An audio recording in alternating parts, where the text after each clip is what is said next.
प्रणाम। हमारे वीडियो में बहुत बहुत स्वागत बा। रउआ लोग के एगो हम बेटा के बियाह के गीत गा के सुनावतनी। हमरा के सब्सक्राइब कर, रउआ लोग मत भूलाम तो हमरो के तनी सुनी सब्सक्राइब करी कि मन हमरो खुश रही तो आगे में हिम्मत बढ़ी तो रउआ लोग के गीत गा के सुनाए।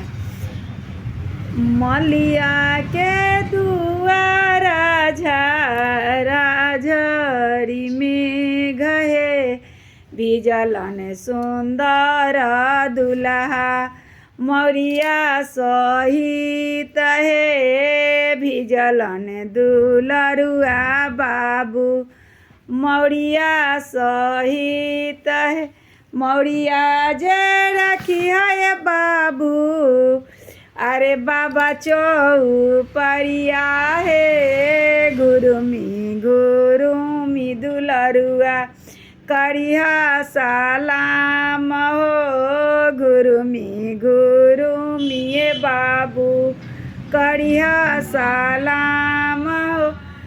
ऐसे सब लोग के लगा के बा गीती कि एक बार और हम गा के रउआ लोग के सुना देतनी। दर्जी के दुआरा झारा झड़ी में गए भिजलन सुंदर दुल्हा जोड़वा सहित हे भिजलन सुंदर दुल्हा जोड़वा सहित हे जोड़वा जे रखी है बाबू पापा जी के चौपरिया जी गुरुमी बाबू करिहा सलाम जी गुरुमी बाबू करिहा सलाम जी।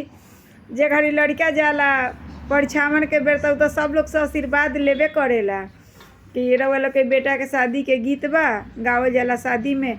रउआ लोग के अच्छा लगी तो हमरा के मान दुलार रउआ लोग हमरो के करे।